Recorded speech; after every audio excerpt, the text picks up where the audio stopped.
We're thrilled to be joined by candidate for Congress, Paul Nolley. Paul, first of all, thank you for joining us. And secondly, where'd you grow up, my friend? I grew up in the Rockford area. Yeah, I grew up in Rockford and South Beloit, McChesney Park, a little bit of everywhere in Winnebago County. And what brought you to this area, McLean County? That's not that close to where we are, is it? Yeah, I'm like, we're not in Rockford. No. I mean, I know I was on the road for a while, but I think I went farther than the Rockford. What brought you to Bloomington Normal area? Yeah, so I'm here for the fundraiser. There was a little social gathering at the McLean County Democrats office yesterday. We went to that as well. My wife and I also went to school at ISU, so we like coming back and visiting every once in a while as well. So yeah, we're just hanging out with our family and enjoying all the events. Oh, isn't it nice to gather with other Democrats, especially because we have areas obviously outside of the Chicagoland area where it gets a little more purple, if not a little bit red, right? Yeah, exactly. And that's where where I live, just north of Rockford. It's definitely a reddish area, and so it's good to go. I mean, the district is very red as well, so everywhere we're going, it's great to meet people who are fired up and want to make some change in their district, which is generally, not very democratic. And is this your first time running for office? Yes, it is. Oh boy. Yeah. Okay, so let's go back a little bit then. When you were a kid growing up, were you like on student council? Were your parents involved in politics? Tell us a little bit about when you were a kid. I was not very involved when I was younger. I was raised by parents who were never married, but both pretty conservative, not super politically engaged. But when I was a teenager, I kind of came into my own, kind of got my own sense of the world and worldview, and I got very involved. Basically about 15, 16 years old, my first activism was getting in the anti-war movement against the Iraq War at a very young age, and just got involved with various things before. So I volunteered on campaigns. I was a field organizer for a state senate campaign, and just try to be involved with not only political campaigns, but also nonprofit and community organizations as well. Well, tell folks then about what it is you want to bring to representing the people of your community, of your district.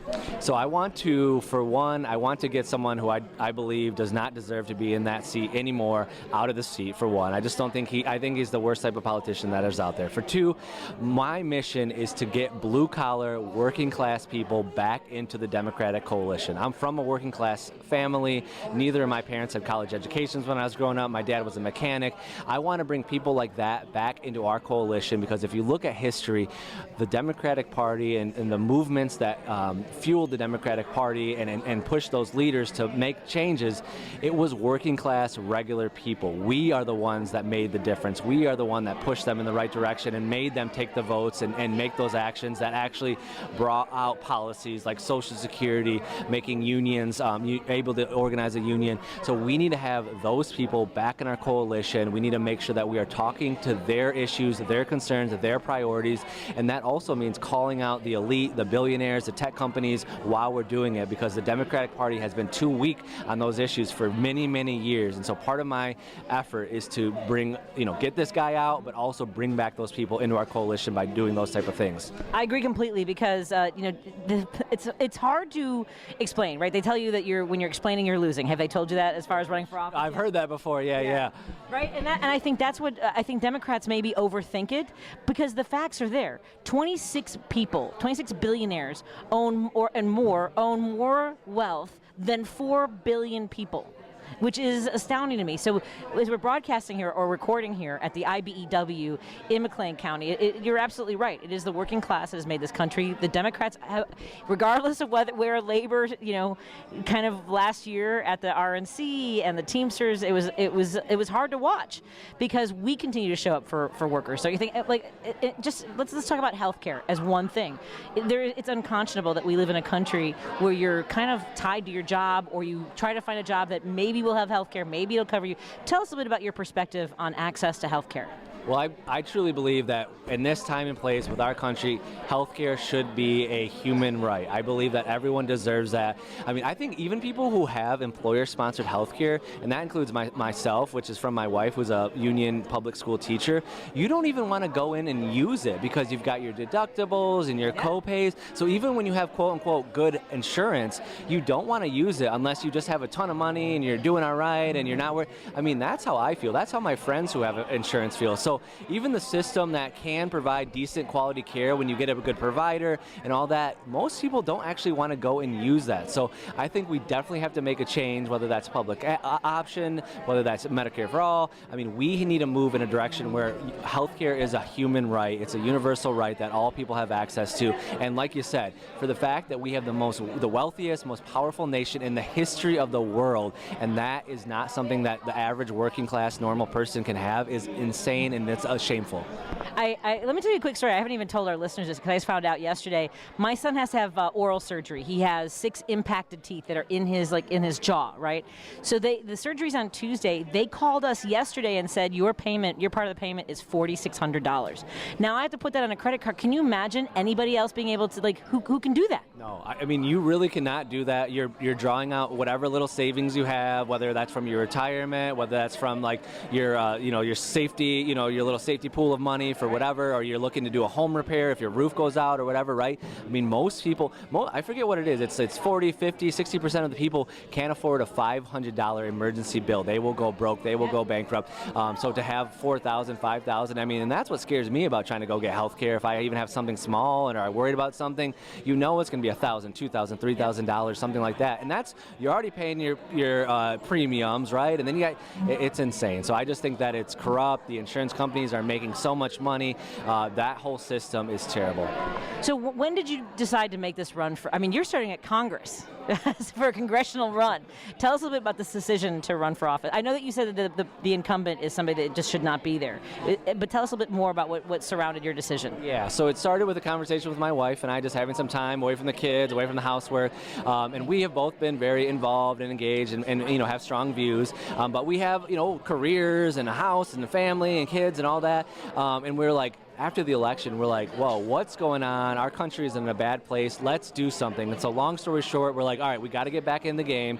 And we were like, all right, let's do something at a big level that we can make, talk about the national level issues, the big high level issues. And if we're successful, it will actually have a substantial impact on people's lives, help our neighbors, help our friends, help people we care about, the type of people we grew up, the families and friends we grew up with.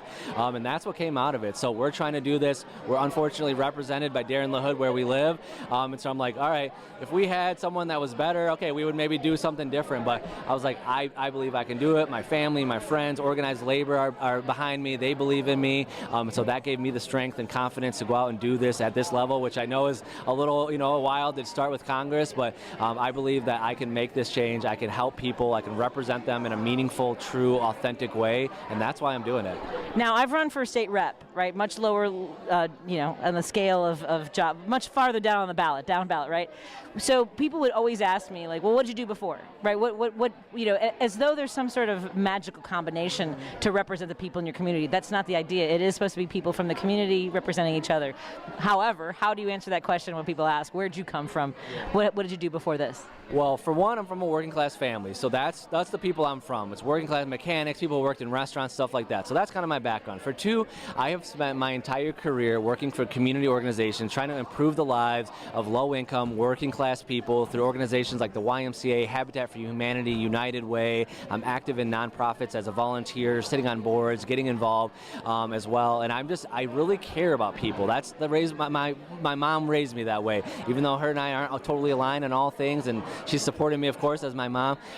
I was raised in a family that said, you care about other people, you care about the poor, and that's what I've cared about my whole life. So I've been engaged. I've put my whole career in this. Right now, I represent the building trade unions and union contractors, so good, legitimate companies that pay their people right, that invest in education and training, but it's a blue-collar life that these people live, right? But they actually have a model of employment where they get a living wage, they get a pension and great health care in exchange for hard work. And so to me, that inspires me because all people should have access to those opportunities. You want to work hard, you want to put your effort and your craftsmanship and whatever it is, besides the trades or in the trades, you should have a living wage. You should have good health care. You should be able to retire with dignity at 55, 65, whatever that is, and not be financially insecure like so many of the people that I know that are a little bit older. They don't know what the hell they're going to do. So I'm sick of that. We need to move in a different direction as a country. So that's where I'm from. That's what I've been doing my career, and that's why I'm hoping I can take us as a member of Congress. And what has surprised you the most about this decision?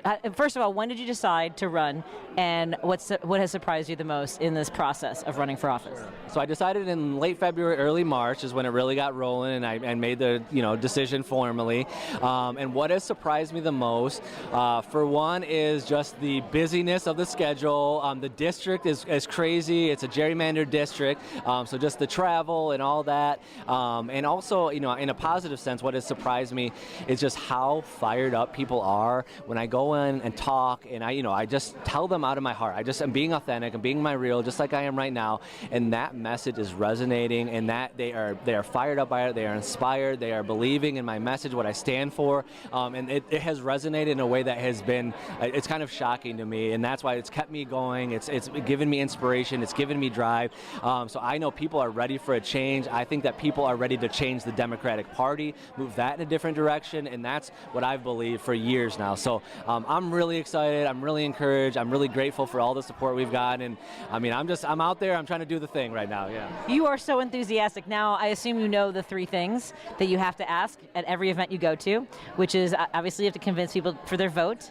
You got to convince them to volunteer, so you want their time. And what's the third thing you got to ask folks for? Their treasure, yeah, time, talent, and treasure. Yeah, that's what I asked for at my kickoff event, and the treasure's the hardest one of all. Especially people are struggling out there, especially the people I grew up with, the people I know. I don't really know wealthy people for the most part, So the people I started off fundraising, they're average working people, and to give $100, $500, some people gave me $1,000. That's huge. So but I'm very grateful. We've been doing really well so far. I'm doing this grassroots, so I'm not accepting corporate PACs. I'm only going to accept. We've got some labor support so far, and then just normal people. But we're building an army of volunteers that has been so successful and great so far. When I go out and talk, like I said, the message is resonating. So I think we're going to do a really strong, good campaign, and I'm just really, really excited for it. What's the best way for folks to follow your campaign? Are you on social medias? Is your website the best place to go? How do we connect with you? Yeah, so the best would be NolleyForCongress.com, or you can search Paul Nolley on Facebook. That's the primary, or Instagram. We're on Blue Sky. We're on X as well. But I would say Facebook and our website is the primary place where you can go and see what's going on. And that's Paul Nolley, Nolley. And so Nolley forcongress.com, all spelled out. And remind folks the area that you're running for. So it is Illinois' 16th Congressional District, which stretches all the way from Galena, all the way to Bloomington Normal, up to Woodstock, Rockford, all everywhere. Yeah, it's Peoria, Pekin, all these different places. So yeah. That is a massive area. You're right, that is gerrymandered. Well, thank you so much for your time, and congratulations on taking up the challenge to run and serve your community. Well, thank you so much. Absolutely. And tune into the show. We'll have you back. We'd love to talk to you again, see how it's going. We're going to take a break here and be back in just a moment on WCPT 820 Heartland Signal.